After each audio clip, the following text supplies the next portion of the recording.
dal leen ak jàmm ci H24 information ginnaaw bu nga xamee ni premier ministre bu Sénégal di Ousmane Sonko dem na fële ca pencu ndaw réew mi di assemblée nationale bu Sénégal dem nga la ko waraloon mooy répondre aux questions des députés waxtaan ak députés yi nga xam ni ñoo nekk foofu ca penc ma gën ngaa fës ak ñu bokk ci pouvoir bi ndax la ko waral mooy ñi nga xam ni ñoo bokk ci opposition bi tey jii dañoo daw mbir mu ni mel maanaam dañ boycotté mu nekk loo xam ni daanaka débat ba ëpp na waxtu ak lu ko topp jege ñaari waxtu daanaka la gën a fës ci la nga xam ni moom Ousmane Sonko yëkkati na ko mooy kàddu yi nga xam ni ñu ngi koy nemeeku ci penc mi gën ngaa fës ci média yu Sénégal kii journaliste kii dul journaliste li ñuy faram-fàcce ci télé yi ak également li ay saaga ay kàddu yu ñaaw a ñaaw jëmal ko li nga xam ni mooy république bi ñu nemeeku daanaka ab diir boobaak léegi jëm ci li nga xam ni mooy penc mi di Sénégal ci liñ fiy waxtaane moom premier ministre bu Sénégal di Ousmane Sonko di xamle que ni lu nu mel nag jeex na tàkk ci dëkk bi dañ ko fiy jëlee ba faaw tolérance zéro la daal di wote di xamle que ni fan yi yëpp mi ngi dégg que ni li nga xam ni ay jàpp la jëm ci dëkk bi moom Ousmane Sonko moo ko waral mu xamle que ni musul jàpplu kenn wala musul tëjlu kenn wante tey ji fas yéene jël loxoom dugal ci mbir mu ni mel ba ma sëkk di xamle ni jeex na tàkk falaa budda kenn di saaga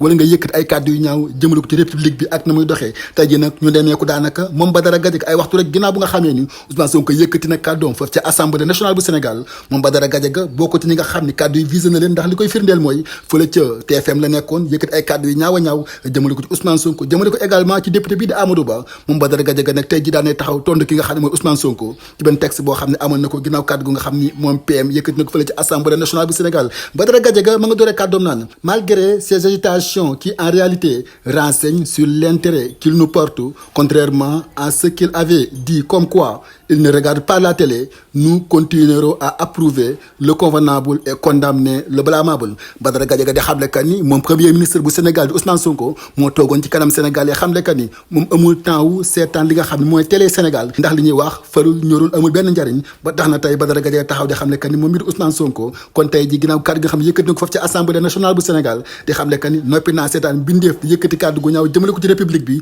gën ngaa fas jëmale ko ci jëmmam ji wala jëmale ko ci président de la république Bassirou Diomaye Diakhar Faye Badara Gadiaga di xamle que ni Ousmane Sonko kon li muy wax ni daanaka amul loo xam ne dëppoo na ak yoon ndax kon mi ngi leen di seetaan bu baax ba di xam li nga xam ni ay kàddu yu ñagas la ñoom ñi nga xam ñoo bokk ci opposition bi gën ngaa fës Badara Gadiaga ak consort di ko yëkkati saa su ne jëmale ko ci république bi muy xamle que ni nag kàddu Ousmane Sonko yi daanaka yëngalu ko ragalu ko benn yoon fa mu nekkoon fa la gën a teg tànkam tey gën ko faa rek lépp loo xam ne gis na ni daf ko war a yëkkat ci ay kàddu mu ñagas wala mu ñàkk a ñagas jëmale ko ci dëkk bi daf koy wax dama ko war a waxee muy xamle que ni day continuer fa mu teg posture bi nga xam ne fa la nekkat ab diir booba ak léegi da koy continuer jëmale ci li nga xam ni moo am ci dëkk bi mu nekk nag buñ ko mu ne faram-fàcc li ñu duppee benn dualité wala yenn kàddu yi nga xam ne tey jii confrontation war naa mën a am jëm ci kàddu yi ndax Ousmane Sonko xam na ne assemblée nationale bu Sénégal kan ni lu ni mel fa laa budda jeex na tàkk ci dëkk bi dootuñu seetaan kenn mu yëkkati kàddu yu ñaaw jëmale ko ci république bi Badara Gadiaga ni ko déet fa ma tegoon sama tànk fa laay continuer nekkaat fa ba léegi mu nekk nag loo xam ne ñu ngi xaar analyse ci tukkee ndax état bu Sénégal day jëli responsabilité ngir empêcher fermement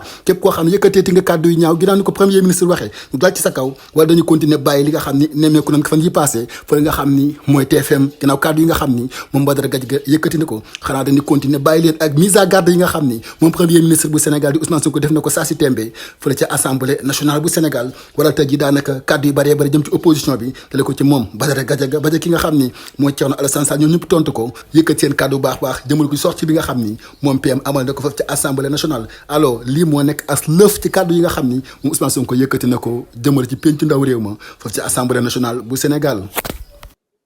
kon loolu lu ñuy waxati te ñi yàq justice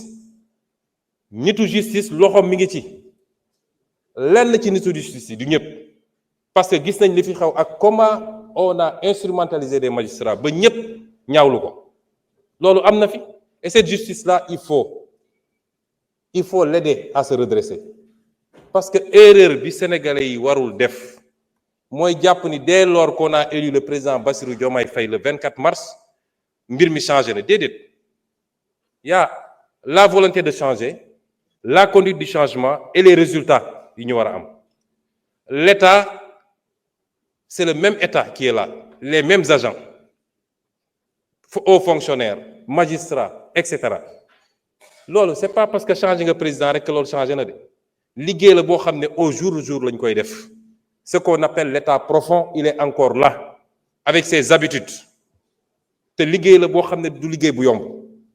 mais la justice am na erreur bi nit ñi di def le peuple a le droit de dire que j'attends c'est le service public de la justice pourquoi on peut mettre la pression sur le président sur le premier ministre sur l'Assemblée Et le peuple au nom duquel la justice est rendue n'a pas le droit de dire mais j'ai un problème ci sama justice nu muy doxee. Au nom de quoi? On dit le temps de la justice n'est pas le temps des hommes. Le temps de la justice est le temps des hommes parce que la justice est rendue au nom des hommes. Et en matière de justice, il y a un principe qui est important, la célérité. La justice doit être rendue avec célérité. Ça, c'est un principe fondamental du droit. Mën nañ ci poursuivre sax des magistrats lorsque par leur négligence dossiers yi dafa nekk ba peut-être sax génn ci dugg ci délai de prescription yi. On peut poursuivre disciplinairement des magistrats tey bi ñu jóg ñëwee gars yi def inventaire laaj leen dans les cabinets d'instruction ñaata dossiers lañ fa fekk des milliers de dossiers qui dorment là-bas depuis longtemps. On peut trouver des justifications, peut-être amuñu suffisamment d'effectifs, peut-être les conditions de travail, mais en tout cas de cause, la justice doit être rendue avec célérité parce que le citoyen doit pouvoir connaître son sort rapidement et la société doit pouvoir être édifiée sur le sort du citoyen. Est-ce que yoon la ñu ne nit jàpp nañ ko pour une banalité mu def 10 ans ñu ne mi ngi instruction? Est-ce que vous voudriez être dans cette situation vous? Kon yéen opposition da ngeen di ut fu ngeen di langaamu da ngeen amatul argument nee nga que actuellement dañuy dal ci kaw nit ñi gis nga la liberté d'expression constitution moo consacré la liberté d'expression est-ce que xam nga ban article moo ko wax ci constitution bi ak lan la wax je suis sûr que xamoo ko liiroo ko l'article 10 de la constitution dafa ne chacun a le droit d'exprimer et de diffuser librement ses opinions par la parole, la plume, l'image, la marche pacifique, pourvu que l'exercice de ces droits ne porte atteinte ni à l'honneur, ni à la considération d'autrui, ni à l'ordre public. Ni à l'honneur. Parce que ce qui se passe actuellement, cette opposition-là, nga xam ne ñemewuñu parce que xamante nañu ñoom ñooy dem jël ay xale yoo xam ne koo ci laaj mu ne la aw ma certificat yónni leen ci télé ne leen dem leen saaga ji pour attenter à l'honneur des gens, pour attenter à la dignité des gens, à la considération d'autrui et à l'ordre public. Et vous croyez que ça dinañ ko bàyyi muy dox au nom de la liberté? Moi, je vais vous dire une chose.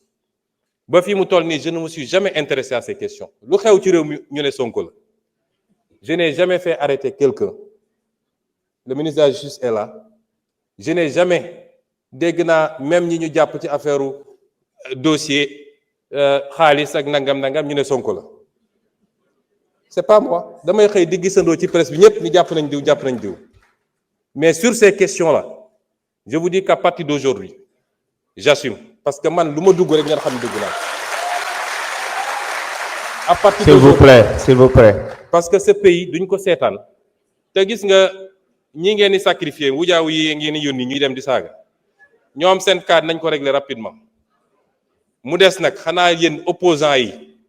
ponkal opposants yi nekk seen kër yor seeni milliards di joxe di fay ay loyer pour nit ñi saagal leen xanaa dañu génn ñeme léegi bis bu ñu effacer ñoo ñëpp ils prendront leur courage pour sortir et on les attend